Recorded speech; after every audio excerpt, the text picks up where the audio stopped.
महाभारत की कथा में एक चरित्र राजा पौंड्रक का था। शंख, मोर पंख, कौस्तुभ मणि जैसी चीज़ों से सजकर वह खुद को असली कृष्ण बताता है। राजा पौंड्रक से फ़ायदा उठाने वाले लोग इस बात का एहसास करवाते हैं कि वही असली कृष्ण है।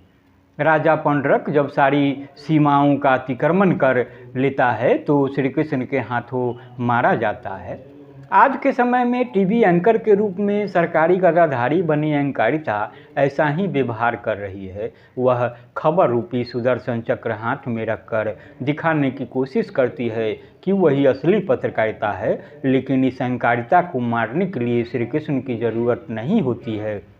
इन्हें तो काम खत्म होते ही उसी सरकार के प्रवक्ता मार देते हैं जिनके लिए गदाधारी का रूप धरते हैं। इनका इस्तेमाल कागज़ के नैपकिन की तरह सिर्फ एक बार होता है, उसके बाद इनकी जगह इतिहास के कचरे के डिब्बे में होती है।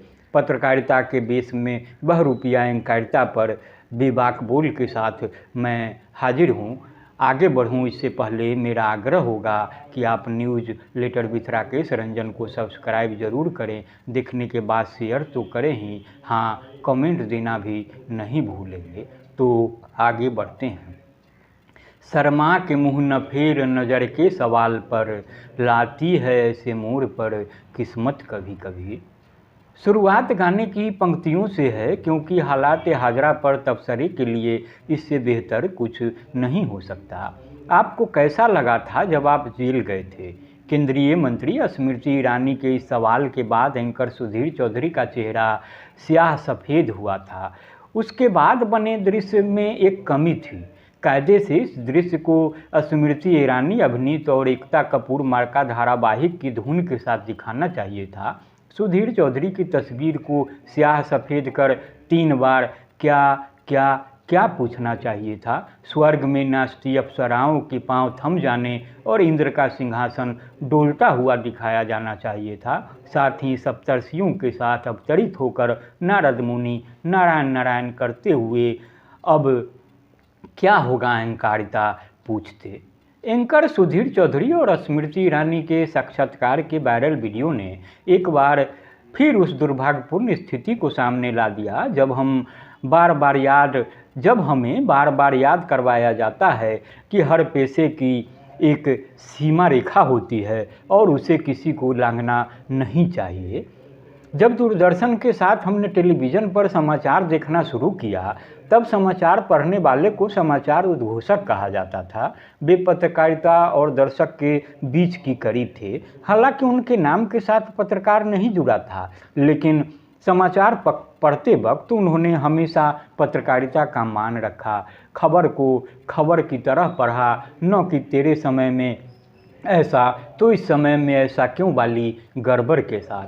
तब खबर और तथ्यों के बीच उद्घोषक विपक्ष की पेशी नहीं करवा देते थे कि सत्ता पक्ष को काम क्यों नहीं करने देते, सरकार पर सवाल क्यों नहीं उठाते हो।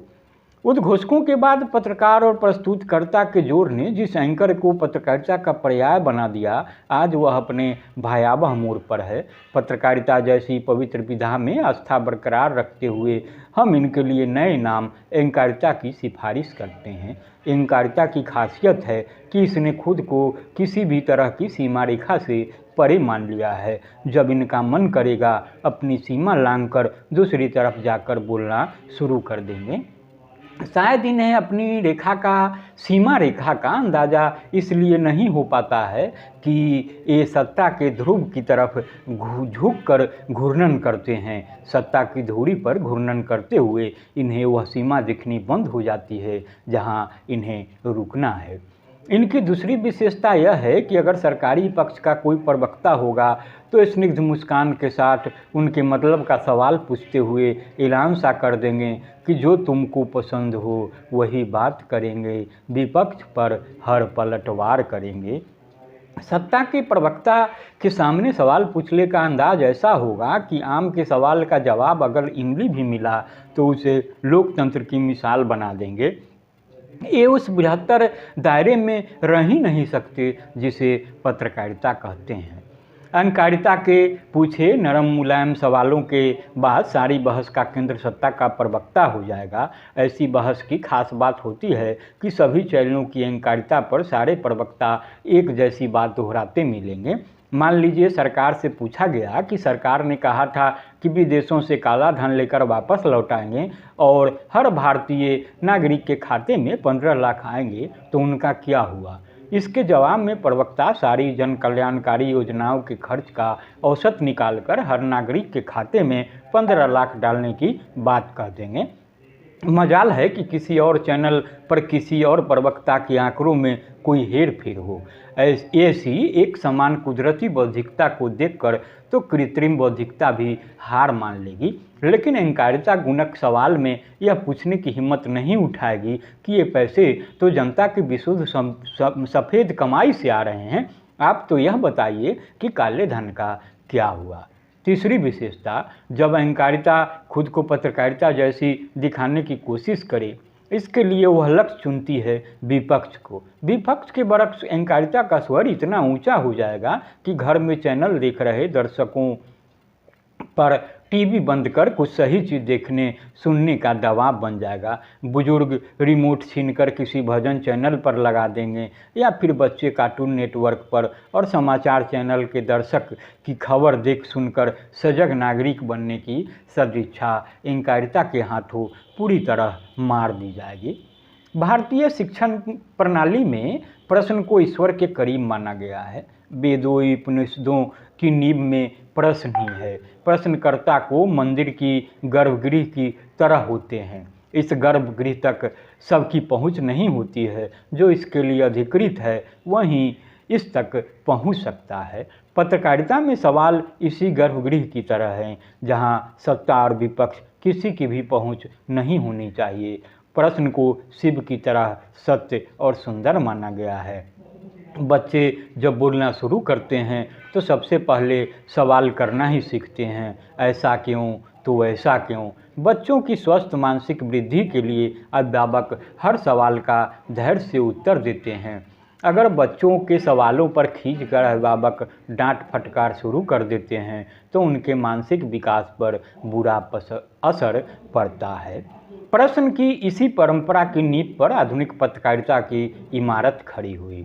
इसे लोकतंत्र का चौथा खंभा इसलिए कहा गया कि यह किसी भी तरह के दबाव से मुक्त रहे।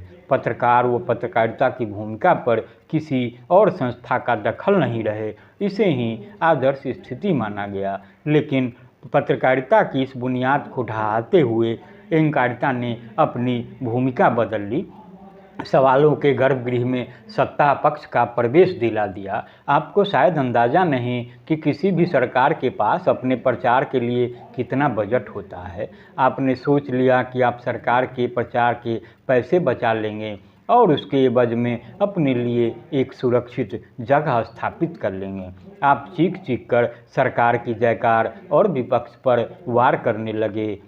2000 के नोट को जब टकसाल के कर्मचारियों ने भी नहीं देखा था, तब आपने उसमें ऐसी चिप लगवा दी जो काले धन को खोज लाएगा।